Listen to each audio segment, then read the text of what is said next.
Termina na próxima segunda-feira, dia 31, o prazo para entrega da declaração do imposto de renda. A princípio, o prazo era até o dia 30 de abril, mas foi prorrogado pela Receita Federal. Deve declarar quem recebeu em 2020 rendimentos tributáveis acima de R$ 28.559,70. De acordo com a Receita Federal, mais de 25 milhões de declarações já foram realizadas, mas a expectativa é que sejam entregues até o último dia cerca de 32 milhões de declarações. Eu conversei com a diretora da Associação Brasileira de Direito Tributário, Alessandra Brandão Teixeira, que explicou como serão os pagamentos das restituições e falou também sobre a necessidade de declarar o auxílio emergencial para quem recebeu o benefício. Veja na entrevista.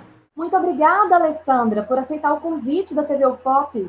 Eu que agradeço o convite, me sinto muito honrada de poder colaborar e também de fornecer informações que são necessárias para a nossa sociedade. Alessandra, eu quero que você comece contando para a gente quem é que tem que declarar o imposto de renda. Pois é, muitas pessoas pensam que só tem que declarar o imposto de renda quem paga imposto de renda, quem tem que pagar imposto de renda. Só que, na realidade, não é bem assim. Tem gente que não paga imposto de renda, mas mesmo assim tem que declarar. Então, existe uma lista de pessoas que têm que declarar, mesmo não sendo pagadoras do imposto de renda. Então, vamos lá. Quem paga, que é quem recebeu acima de R$ 28.559,70 no ano passado, então, vai ter que pagar e declarar o imposto. E recebeu tudo. Salário, autônomo, rendimento de aluguel, pensão alimentícia, porque muitas pessoas acham que pensão alimentícia não é tributada. Então, se a pessoa recebeu acima de R$ 28.559, ela vai ter que pagar e declarar. Mas pode ser que a pessoa não recebeu rendimentos tributáveis, mas recebeu rendimentos isentos, como fundo de garantia, por exemplo, seguro-desemprego, e esses valores isentos ou não tributáveis superou 40 mil. Então, essa pessoa não paga, mas declara.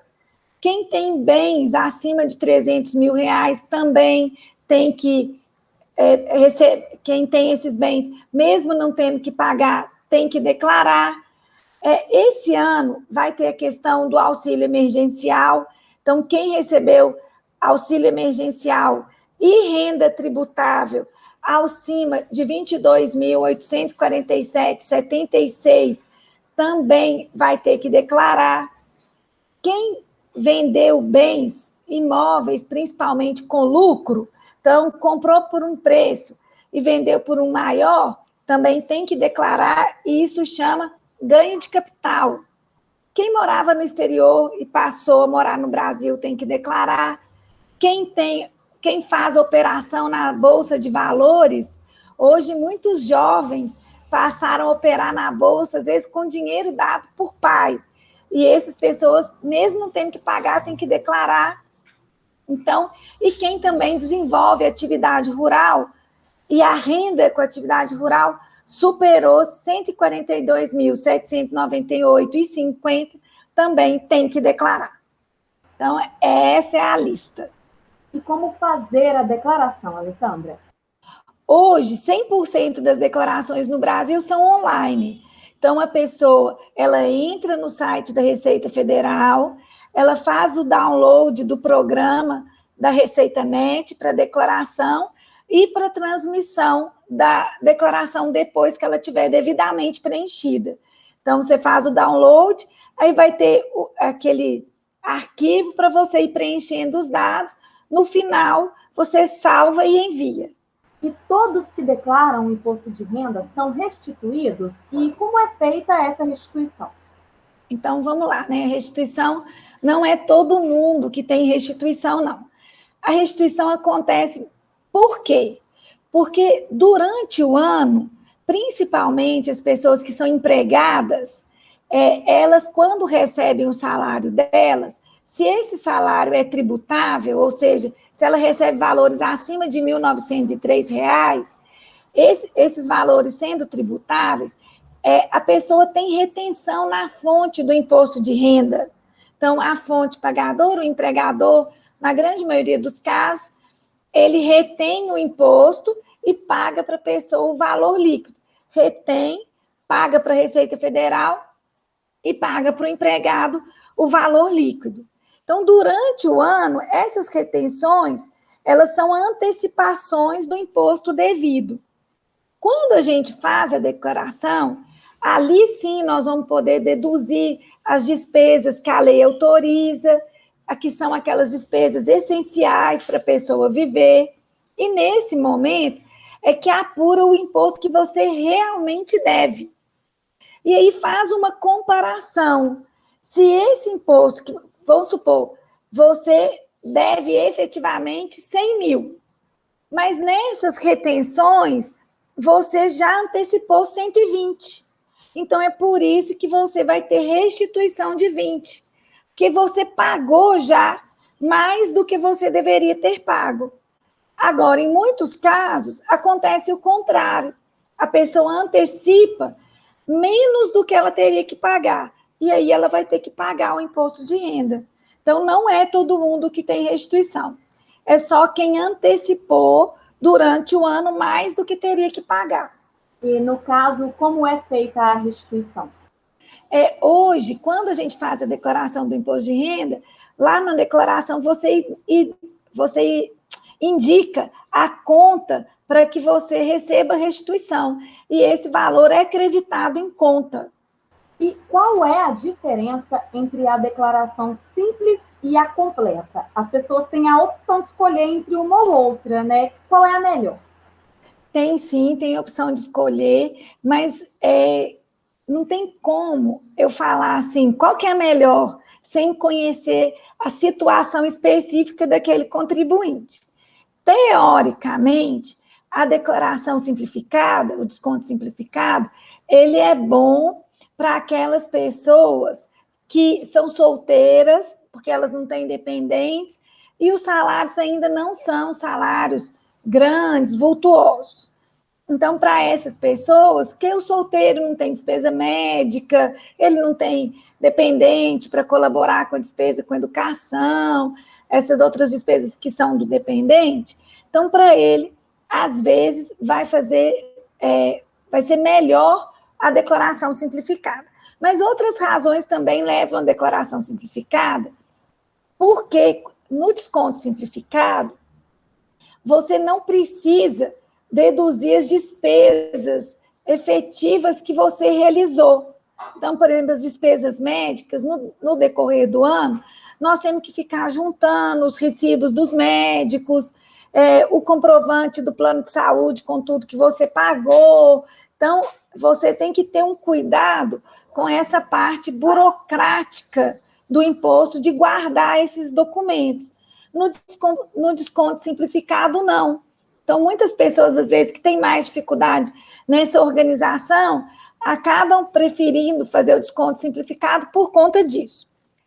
Mas como é que a pessoa sabe se para ela vai valer a pena ou não? Se ela somar os recibos médicos, o que ela pagou para o INSS, os 12% do rendimento dela a título de PGBL, que são aquelas despesas que a lei autoriza deduzir, se ela somar tudo e der mais do que em torno de 16 mil, para ela vai ser melhor a completa. Se der menos, para ela, teoricamente, vai ser melhor a simplificada. Isso é fácil para o contribuinte saber. Quando ele entra no programa, à esquerda da tela, a própria Receita, o próprio programa já vai comparando um com o outro. E aí a pessoa ela tem condições de saber isso com muita facilidade. E sobre a questão do auxílio emergencial, quem recebeu e teve rendimentos acima de R$22 mil no ano, deverá fazer a devolução do auxílio. Por que as pessoas vão ter que fazer essa devolução? Essa questão do auxílio, ela tem dado assim, um pouco de dúvida e de discussão durante esse ano, principalmente agora, né, em razão dessa circunstância. Então, se a gente pensar bem, foram poucas as pessoas que receberam 22.847 de auxílio. Eu, assim, mesmo as pessoas que são as mães solteiras, que receberam, que criam filho sozinha, que receberam valores maiores, não receberam essa quantia. Então, o que o governo pensou? O governo pensou que no ano de 2020, muitas pessoas que tiveram acesso ao auxílio, elas trabalharam durante alguns períodos do ano e tiveram rendimentos tributáveis nesse período. Outros, elas ficaram paradas, receberam um auxílio. Então, de acordo com as normas do auxílio e do governo, quem recebeu acima de 22.847,76 no ano, então, que isso daria 1.903 por mês, que quem recebeu isso não teria justificativa para receber o auxílio. Porque, se você pensar no ano todo, a pessoa teve uma média de 1.903.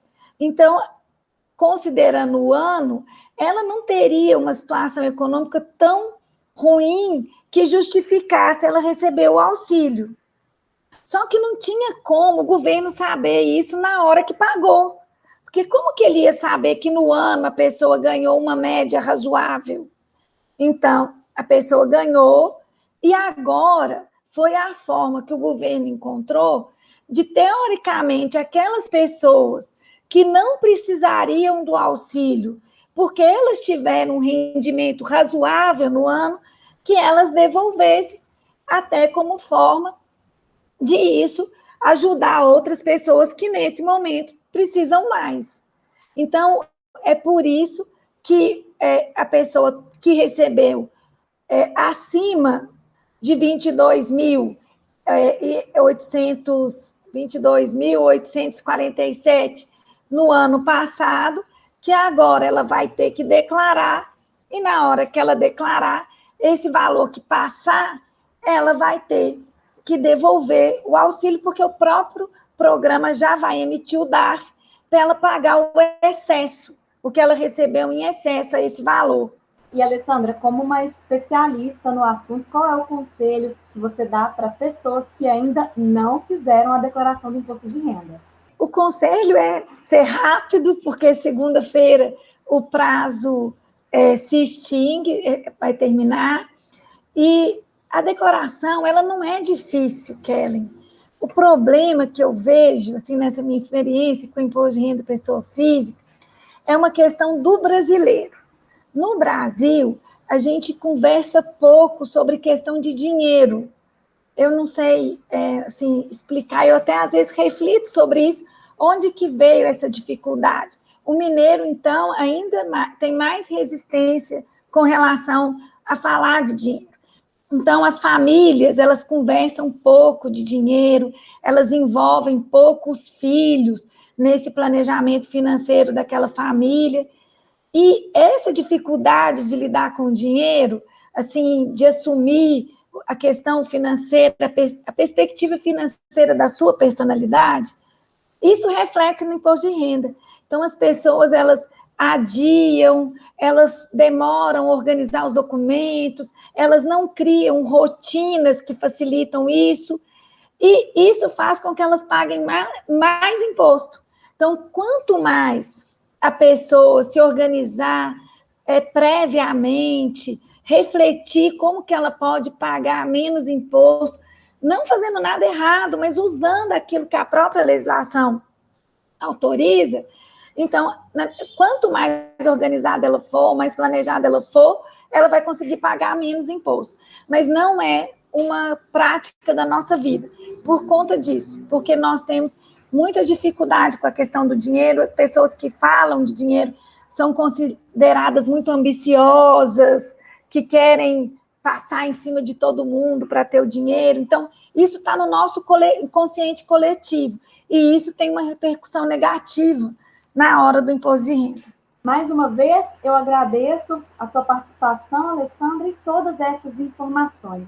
Eu que agradeço, estou sempre à disposição de vocês, porque eu acho que é uma missão minha de vida prestar essas informações para que as pessoas cada vez mais possam conseguir cumprir com essa obrigação de uma maneira mais tranquila, mais fácil. E quem ainda não entregou a declaração pode fazê-la de 3 formas.